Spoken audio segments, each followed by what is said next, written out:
ಸಿದ್ಧತೆ ನಡೀತಾ ಇದೆ. ಹೊಸ ವರ್ಷಾಚರಣೆಗೆ ಕೇಕ್ ಖರೀದಿಗೆ ಮುಂದಾಗಿದ್ದಾರೆ ಜನ.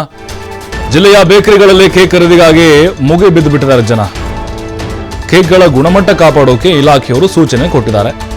ಆಹಾರ ಸುರಕ್ಷತಾ ಮತ್ತು ಗುಣಮಟ್ಟ ಇಲಾಖೆಯ ಸೂಚನೆ ಬಂದಿದೆ. ಬೇಕರಿಗಳಿಗೆ ತೆರಳಿ ಸ್ಯಾಂಪಲ್ ತೆಗೆದುಕೊಳ್ತಾ ಇದೆ ಈ ಟೀಮು.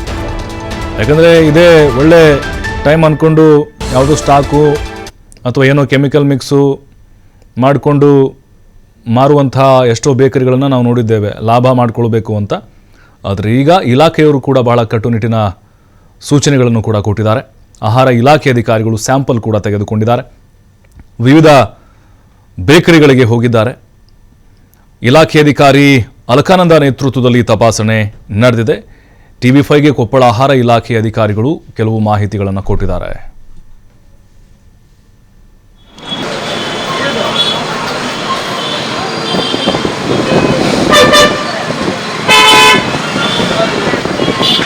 ಈ ಕುರಿತಾಗಿ ನಮ್ಮ ಪ್ರತಿನಿಧಿ ನಾಗರಾಜ್ ಒಂದು ಪ್ರತ್ಯಕ್ಷ ವರದಿ ಕೊಟ್ಟಿದ್ದಾರೆ, ನೋಡೋಣ.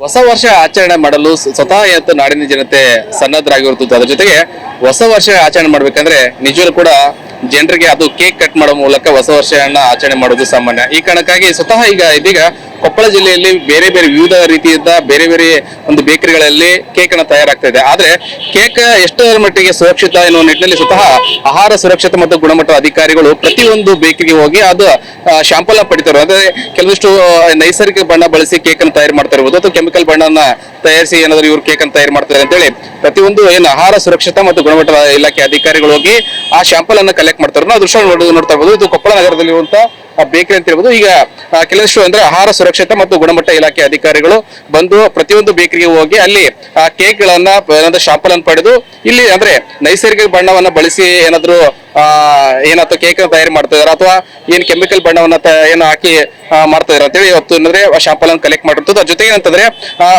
ಸ್ವತಃ ಬೇಕರಿ ಮಾಲೀಕರಿಗೆ ತಿಳಿವಳಿಕೆ ನೀಡೋದು ಅಂದ್ರೆ ನೈಸರ್ಗಿಕ ಬಣ್ಣ ಬಳಸಿ ನೀವು ಕೇಕ್ ಅನ್ನ ತಯಾರು ಮಾಡಿ ಮತ್ತು ಆದಷ್ಟು ಮಟ್ಟಿಗೆ ಅಂದ್ರೆ ಚೆನ್ನಾಗಿ ಕೇಕ್ ಅನ್ನ ತಯಾರು ಮಾಡಿರುವಂತದ್ದು ಮತ್ತು ಗುಣಮಟ್ಟದಿಂದ ಒಂದು ಕೇಕ್ ಅನ್ನ ತಯಾರು ಮಾಡಿ ಅಂತೇಳಿ ಅಧಿಕಾರಿಗಳು ಸೂಚನೆ ನೀಡಿರುವಂತದ್ದು. ನಮ್ಮ ಜೊತೆ ಅಧಿಕಾರಿಗಳಿದ್ದಾರೆ, ಅವ್ರನ್ನ ಮಾತಾಡ್ಸ್ಕೊಂಡು ತಗೋಣ. ಯಾವ್ಯಾವ ರೀತಿ ಬೇಕರಿ ಮಾಲೀಕರಿಗೆ ಅಧಿಕಾರಿಗಳು ಸೂಚನೆ ಕೊಟ್ಟಿದೆ ಅಂತೇಳಿ ಮಾತಾಡ್ಸ್ಕೊಂಡು ತಗೋಣ. ಈಗ ಪ್ರತಿಯೊಂದು ಏನಾದ್ರೆ ನೀವು ಬೇಕರಿ ಹೋಗಿ ಅದೀಗ ಏನಂದ್ರೆ ಬೇಕರಿ ಮಾಲೀಕರಿಗೆ ಸೂಚನೆ ಕೊಡ್ತೀವಿ ಅಂದ್ರೆ ನೈಸರ್ಗಿಕ ಬಣ್ಣ ಬಳಸಿ ಕೇಕ್ ತಯಾರಿ ಮಾಡಿ ಅಂತೇಳಿ ಯಾವ್ಯಾವ ರೀತಿಯಿಂದ ಬೇಕರಿಗೆ ಮಾಲೀಕರಿಗೆ ಸೂಚನೆ ಕೊಡ್ತಾರೆ ತಾವು? ಈಗಾಗಲೇ ನ್ಯೂ ಇಯರ್ ದಿನ ಜಾಸ್ತಿ ಕೇಕ್ ಮಾರಾಟ ಮಾಡೋದ್ರಿಂದ ನಾವೆಲ್ಲರಿಗೂ ಕೇಕ್ದ ಯಾವ ರೀತಿ ರೆಡಿ ಮಾಡಬೇಕು, ಯಾವುದು FSSAI ಅಪ್ರೂವಲ್ ಕಲರ್ಸ್ ಇದಾವ ಅದಿಷ್ಟೇ ಹಾಕ್ಬೇಕು ಅಂತ ಅವ್ರಿಗೆಲ್ಲ ಅವೇರ್ನೆಸ್ ಕೊಟ್ಟಿವಿ. ಮತ್ ಇಷ್ಟು ವರ್ಷದಿಂದ ನೋಡ್ದಂಗ ಈ ವರ್ಷ ಬಹಳ ಸುಧಾರಿಸಿದೆ. ಆಮೇಲೆ ಈಗ ನಾವು ನಮಗ ಐಸ್ ಕೇಕ್ ಕಲೆಕ್ಟ್ ಮಾಡಿ ಟೆಸ್ಟಿಗೆ ಕಳಿಸ್ಲಿಕ್ಕೆ ಆರ್ಡರ್ ಇರೋದ್ರಿಂದ ಅವನ್ನ ನಾವು ಕಲೆಕ್ಟ್ ಮಾಡಿವಿ. ಹೊಸ ವರ್ಷವನ್ನ ಸ್ವಾಗತ ಮಾಡಲಿಕ್ಕೆ ಕುಂದಾನಗರಿ ಬೆಳಗಾವಿ ಸಜ್ಜಾಗಿದೆ. ಬೆಳಗಾವಿಯಲ್ಲಿ ಡೆವಿಲ್ ಓಲ್ಡ್ ಮ್ಯಾನ್ ಕಲಾಕೃತಿಯನ್ನ ತಯಾರು ಮಾಡಿದ್ದಾರೆ. ಮಧ್ಯರಾತ್ರಿ ದಹಿಸಲು ಓಲ್ಡ್ ಮ್ಯಾನ್ ಕಲಾಕೃತಿಯನ್ನ ರೆಡಿ ಮಾಡಿದ್ದಾರೆ.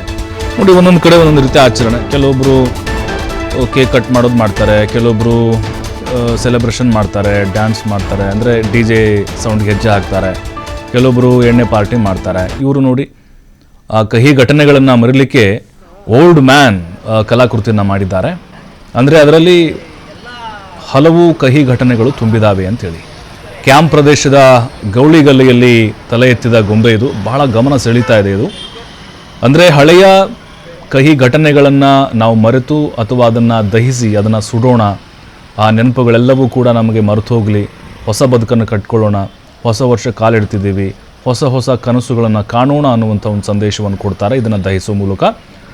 50 ವರ್ಷಗಳಿಂದ ಓಲ್ಡ್ ಮ್ಯಾನ್ ದಹಿಸುವಂಥ ಸಂಪ್ರದಾಯ ಇದು. ಬೇರೆ ಎಲ್ಲೂ ಕೂಡ ಇಂತಹ ದೃಶ್ಯಗಳು ಸಾಕ್ಷಿ ಆಗೋದಿಲ್ಲ.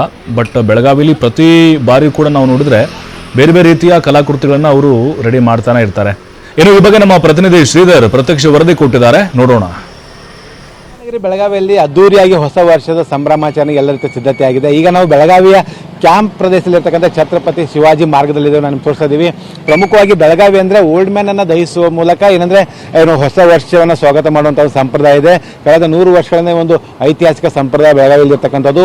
ಈಗ ಕ್ಯಾಂಪ್ ಪ್ರದೇಶದಲ್ಲಿರ್ತಕ್ಕಂಥ ಛತ್ರಪತಿ ಶಿವಾಜಿ ಮಾರ್ಗದಲ್ಲಿ ಏನಿರ್ತಕ್ಕಂಥ ಯುವಕರೇನಿದ್ದಾರೆ ಈ ಒಂದು ಬೃಹತ್ ಆಕಾರದ ಓಲ್ಡ್ ಮ್ಯಾನ್ ಅನ್ನು ನಿರ್ಮಾಣ ಮಾಡಿದ್ದಾರೆ. 25 ಅಡಿ ಎತ್ತರದ ಒಂದು ಬೃಹತ್ ಆಕಾರದ ಓಲ್ಡ್ ಮ್ಯಾನ್ ಏನಿದೆ ಇದೊಂದು ಇಂಗ್ಲಿಷ್ ಚಿತ್ರದ ಒಂದು ಏನು ದವಿನ ಪಾತ್ರ ಅಂತ ಹೇಳ್ಬೋದು. ಹಾಗಾಗಿ 2025ರಲ್ಲಿ ಆದಂಥ ಕಹಿ ಘಟನೆಗಳನ್ನು ಈ ಒಂದು ದಹಿಸುವ ಮೂಲಕ 2026 ಸ್ವಾಗತ ಮಾಡಿಕೊಳ್ಳೋದು, ಜೊತೆಗೆ ಆ ಒಂದು ನಿಟ್ಟಿನಲ್ಲಿ ಒಂದು ಯುವಕರು ಇದೆಲ್ಲ ಸಿದ್ಧತೆ ಮಾಡ್ಕೊಂಡಿದ್ದಾರೆ. ಬನ್ನಿ ನಮ್ಮ ಜೊತೆ ಮಾತಾಡೋದಕ್ಕೆ ಈ ಒಂದು ಸಿದ್ಧತೆ ಮಾಡ್ಕೊಂಡಂಥ ಏನು ಯುವಕರ ತಂಡದ ಸದಸ್ಯರು ಕೇಳೋಣ. ಸರ್, ಎಷ್ಟು ದಿನ ತೊಗೊಂಡ್ರೆ ಮಾಡಕ್ಕೆ ಇದನ್ನ?